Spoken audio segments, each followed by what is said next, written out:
आपण मुळाक्षरे बघूया। मुळाक्षरे दोन प्रकारचे आहेत, स्वर आणि व्यंजन। अ आ इ ई उ ऊ ऋ ए ऐ ऐ ओ औ औ अंग आहा।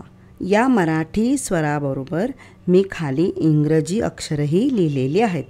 आता पाहूया व्यंजन।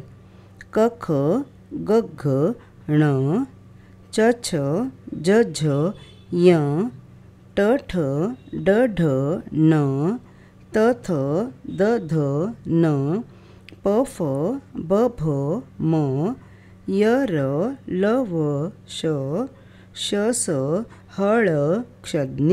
आता या हे जी व्यंजन आहेत, या व्यंजनांच्या खाली म्हणजे मराठी व्यंजनांच्या खाली मी इंग्रजी अक्षरं लिहिलेली आहेत। म्हणजेच तुम्हाला काही शब्द लिहायचे असतील, म्हणजे मराठी शब्द लिहायचे असतील, तर तुम्ही या इंग्रजी शब्दांवरून मराठी शब्द लिहू शकता। आता ही मुळाक्षरं तुम्हाला का हवीत? कारण तुम्हाला मराठी शिकायचं आहे आणि मराठी शिकण्यासाठी प्रथम तुम्हाला मुळाक्षरे आली पाहिजे, कारण मुळाक्षरे ही मराठी शिकण्याचा बेस आहे। हे जर शिकलात, हे जर माहिती झालं, तर तुम्ही पुढे मराठी वाक्य, मराठी शब्द लिहू शकाल।